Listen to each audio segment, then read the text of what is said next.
Hello दोस्तों, आज आप सभी का इस यूट्यूब चैनल में स्वागत है। आज मैं इस यूट्यूब चैनल के माध्यम से बहुत ही महत्वपूर्ण विषय शब्द विचार, जो कि हमारी प्रतियोगी परीक्षाओं से लेकर के बच्चों को अपनी कॉम्पिटिटिव एग्ज़ाम से लेकर के बच्चों को अपने पाठ्यक्रमों के क्रम में बहुत ही महत्वपूर्ण रूप से पढ़ना होता है। तो आज हमने शब्द विचार जो लिया है, इस शब्द विचार को हम बहुत ही सहज ढंग से आपके सामने प्रस्तुत कर रहे हैं, जो कि एक बार अगर आप सुन लेंगे, पढ़ेंगे, ध्यान देंगे तो फिर हर समय के लिए आपके दिमाग में चिरस्थायी हो जाएगा। सबसे पहले अगर हम शब्द को उसके प्रारंभिक क्रम में जाएं, तो शब्द जो है वह सार्थक वर्णों का समूह है। तो वर्ण जो है वह भाषा, शब्द की परिभाषा यहाँ हम करते हैं तो पता चलता है कि शब्द जो है वह वर्णों का समूह है। वर्ण मतलब अक्षर, जो क ख ग, जो क ख ग ये हमारे वर्ण हैं, और इन वर्णों को जब हम सार्थक क्रम में मिला देते हैं तो वह शब्द बन जाते हैं। तो अभिप्राय हुआ कि वर्ण जो है वह भाषा की सबसे छोटी इकाई है, और सार्थक वर्णों का समूह जो है वह शब्द बन जाता है। तो जब शब्दों की आवश्यकता तो हमको, चाहे वह कथित भाषा हो चाहे लिखित भाषा हो, दोनों रूपों में प्रयोग करना पड़ता है। शब्द के बिना हम अपनी बात को दूसरों तक कदापि नहीं पहुंचा सकते। तो अब हम देखते हैं कि कुछ अर्थों में कुछ सार्थक शब्द होते हैं, कुछ कहीं न कहीं से निरर्थक शब्द प्रयुक्त हो जाते हैं। तो सार्थक शब्द ही हमारी भाषा की दृष्टि से मायने रखता है। तो इस प्रकार अगर हम शब्द को डिफाइन करते हैं तो शब्द को हम कह सकते हैं कि वर्णों से निर्मित स्वतंत्र और सार्थक ध्वनि शब्द कहलाती है। दो या दो से अधिक वर्णों से बने समूह को शब्द कहते हैं। तो दो या दो से अधिक अगर सार्थक वर्ण बनेंगे, जैसे राम, श्याम, सोहन, मोहन, सार्थक शब्द बनेगा, तभी सार्थक वर्ण जब मिलेंगे तभी वह सार्थक शब्द बनेगा। जैसे अगर हम निरर्थक शब्दों को क ख ग य र ल मिला दें तो शब्द तो मिल रहे हैं, लेकिन इनसे कोई वर्ण नहीं बन रहा है। इसलिए सार्थक वर्णों का समूह ही आवश्यक है सार्थक शब्दों के लिए। तो अब हमने देखा कि शब्द जो है वह भाषा की स्वतंत्र इकाई है और सार्थक इकाई है। तो दो बातें निखर कर सामने आई कि शब्द भाषा की स्वतंत्र इकाई है, सार्थक इकाई है, और सार्थक शब्दों पर ही विचार किया जाता है, निरर्थक शब्दों पर नहीं। जैसे अगर हम क, म और ल को मिला दें तो कमल जो है एक सार्थक शब्द बनेगा, लेकिन अगर ल, म, क यह भी वर्णों का समूह हो रहा है, लेकिन यह कदापि सार्थक नहीं है। ऐसे में हम सार्थक वर्णों का ही क्रम अपनाते हैं। अब हम अगला क्रम शब्दों का वर्गीकरण देखें। तो शब्दों का वर्गीकरण निम्नलिखित आधार पर किया जा सकता है। इसके लिए जो विभाजन के हमारे जो पॉइंट दिए गए हैं ये बहुत विस्तृत हैं, जिन्हें हम स्रोत या उत्पत्ति के आधार पर विभाजित करते हैं। रचना या बनावट के आधार पर हम शब्दों का विभाजन कर लेते हैं। साथ ही साथ प्रयोग के आधार पर भी हम शब्द विभाजित करते हैं, और अर्थ के आधार पर भी शब्द का विभाजन होता है। तो इस प्रकार शब्दों का जो वर्गीकरण है, उत्पत्ति के आधार पर, बनावट के आधार पर, प्रयोग के आधार पर और अर्थ के आधार पर, यह एक विस्तृत क्रम है। लेकिन हम यहाँ एक इसका संक्षिप्त क्रम देने जा रहे हैं कि एक एक को हम लोग, आज हम उत्पत्ति के आधार पर शब्दों के कितने भेद हैं और उत्पत्ति के आधार पर शब्द कितने प्रकार के होते हैं, इस पर हम लोग एक सहज और सरल चर्चा करेंगे। जैसा कि शब्दों की उत्पत्ति अथवा उनके उद्गम के स्थान पर शब्दों को चार भागों में बांटा गया है, जिसे हम तत्सम कहते हैं। यानी स्रोत के आधार पर जो हमारे शब्द हैं वह तत्सम, तद्भव, देशज, विदेशज और संकर शब्द, अन्य भाषाओं से शब्द आए हुए हैं। तो यहाँ हम आज तत्सम शब्दों पर अगर विचार करते हैं तो पता चलता है कि स्रोत या उत्पत्ति के आधार पर शब्दों से अभिप्राय है कि वह शब्द किस शब्द से विकसित हुआ है या किस भाषा से आया है। जैसे हिंदी में गिलास शब्द है, तो गिलास शब्द जो है अंग्रेजी के ग्लास से हिंदी भाषा में आया है और हिंदी भाषा में प्रयुक्त किया जाने लगा। इसी तरह दूध शब्द जो है वह संस्कृत के दुग्ध धातु से आकर के हिंदी भाषा में प्रयुक्त होने लगा है। तो हिंदी में प्रयोग किए जाने वाले शब्दों पर विचार करने पर या स्रोत या उत्पत्ति के आधार पर स्पष्ट हो जाता है कि आजकल हिंदी में 5 प्रकार के शब्दों का प्रयोग हो रहा है। जैसे संस्कृत के शब्द, तो जिन्हें हम तत्सम शब्द के नाम से जानते हैं। तो तत्सम का अभिप्राय है कि तत्सम शब्द मुख्यतः 2 शब्दों के मेल से बना है, तत् धन सम। तत् का मतलब होता है कि ठीक ठीक, सम मतलब वैसा जैसे था। कहने का मतलब है कि हमारी जो प्राचीन भाषा संस्कृत है और वे शब्द जो संस्कृत से सीधे सीधे हिंदी भाषा में प्रयुक्त होने लगे वे तत्सम कहलाए। अब जैसे हम शब्दों को देखें तो संस्कृत के शब्द हैं, जैसे गुरु है, कवि है, लता है, भानु है। ये शब्द संस्कृत के शब्द हैं। गुरु शब्द, लता, भानु है, ये हिंदी में सीधे सीधे संस्कृत से प्रयुक्त होने लगे, इसलिए तत्सम कहलाए। दूसरा हम देखें तो तद्भव शब्द आते हैं। तद्भव शब्दों पर हम विचार करें तो तद्भव शब्द वे शब्द हैं जो संस्कृत भाषा के हैं, लेकिन वह कहीं न कहीं से परिष्कृत रूप होते हुए, बदलते हुए वह हिंदी भाषा में प्रयुक्त होने लगे, तो तद्भव कहलाए। इनके स्वरूप में कहीं न कहीं से परिवर्तन आ गया।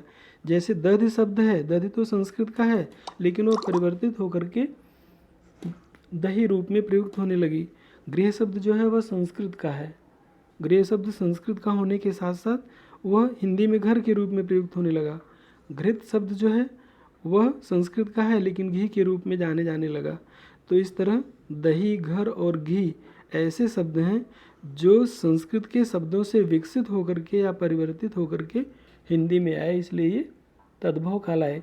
तो तद्भव से अर्थ स्पष्ट हो जाता है कि वे शब्द जो संस्कृत भाषा के हैं, जैसे दधि, घृत, गृह संस्कृत के हैं, लेकिन दही, घी और घर जब वो हिंदी में प्रयुक्त होने लगे तो मुख्यतः तद्भव के शब्द हो गए। उसी तरह अगर हम मस्तक, रात्रि या स्वप्न को ले लें तो मस्तक का माथा हो जाएगा, रात्रि का रात हो जाएगा, स्वप्न का सपना हो जाएगा।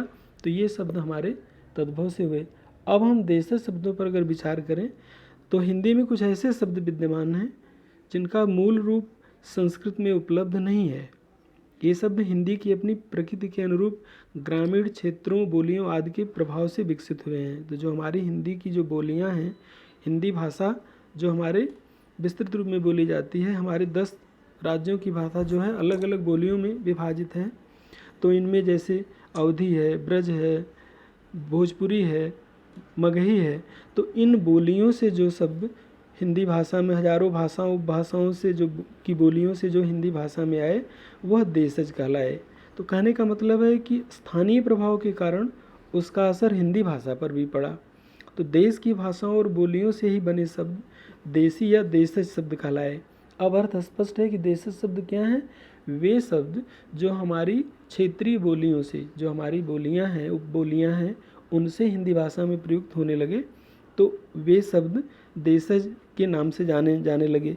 जैसे अगर हम देखें, लोटा है, डिबिया, पगड़ी, खिचड़ी, खटिया, सोटा, ये शब्द हमारे साहित्यिक रूप में नहीं मिलेंगे, लेकिन क्षेत्रीय बोली के रूप में मिलेंगे। तो हमारी बोली से खड़ी बोली हिंदी में प्रयुक्त होने लगे, इसलिए इन्हें हम देसी शब्द या देशज शब्दों के नाम से जानते हैं, डिफाइन करते हैं। अब चौथा क्रम अगर हम देखें तो विदेशी शब्द हैं। तो भारत में सबसे बड़ी बात यह है कि भारत जो है समय समय पर यहाँ अनेकानेक विदेशी जातियों ने अपना स्थान बनाया। तो उनकी भाषाओं ने भारत की भाषा को बहुत प्रभावित किया। पहले भारत में मुग़लों का शासन था, तो उनके प्रभाव से हिंदी में सैकड़ों शब्द अरबी, फारसी, तुर्की भाषा के घुल मिल गए। उसके बाद कालांतर में अंग्रेजी राज शुरू हुआ, तो परिणामतः अंग्रेजी भाषा के अनेक शब्द हिंदी में आ गए। तो इन भाषाओं के अतिरिक्त कुछ अन्य विदेशी भाषाओं के शब्द भी हिंदी में प्रयुक्त किए जा रहे हैं। तो आइए हम इन्हें हम विदेशी शब्द या आगत शब्द भी कहते हैं। आगत मतलब जो अन्य भाषाओं से हमारी खड़ी बोली हिंदी में प्रयुक्त होने लगे।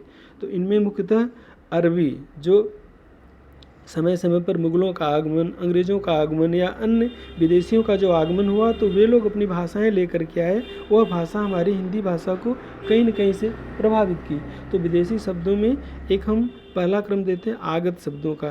तो आगत शब्द जो है अरबी भाषा से अगर हम शब्दों को देखें तो जैसे हम प्रयोग में प्रतिदिन लाते हैं अखबार, औरत, इनाम, कागज़, कानून, किताब, तबीयत, तारीख, दौलत, फ़ायदा, ये सब जहाँ नुक्ता मुख्यतः अरबी के शब्दों में नुक्ता प्रयोग करते हैं या उस तरह प्रयोग से जैसे वकील है, सलाह है, रिश्वत है, मुहावरा है, ये सब अरबी भाषा के शब्द हैं।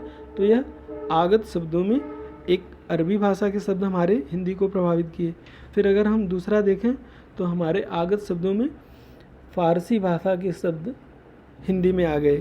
तो जैसे आदमी, आमदनी, आसमान, कारीगर, गर्दन, बीमार, मजदूर, शीशा, शेर, सब्जी, ये सब हमारे फ़ारसी भाषा से हिंदी भाषा में प्रयुक्त हुए। अब जब अंग्रेज़ों का आगमन हुआ तो उनके प्रभाव से हमारे अंग्रेजी भाषा के शब्द हिंदी भाषा को प्रभावित किए। जैसे engine, engineer, company, commissioner, telephone, television, driver, powder, manager, lottery, cinema. तो ये अंग्रेज़ों के प्रभाव के कारण हमारी हिंदी भाषा प्रभावित हुई।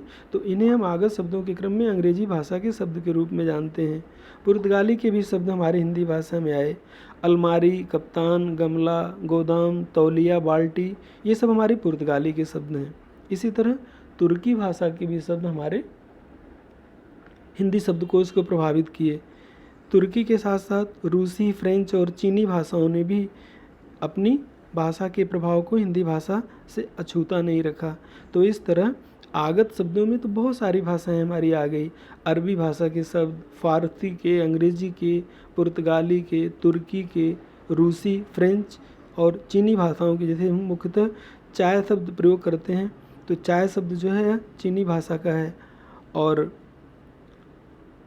तुर्की शब्द के हैं। जैसे कुली हो गया, दारोगा हो गया, चाकू हो गया, बेगम, बहादुर, ये सब हमारे तुर्की भाषाओं के हैं। तो ये सारे आगत शब्द अन्य विदेशी भाषाओं से आकर के हमारे हिंदी भाषा को प्रभावित किए। तो इस तरह हम लोगों ने तत्सम मतलब वे शब्द जो संस्कृत भाषा से ठीक ठीक हिंदी में आए, तद्भव कहीं न कहीं उनमें संस्कृत का स्वरूप बदल करके प्रयोग हुआ।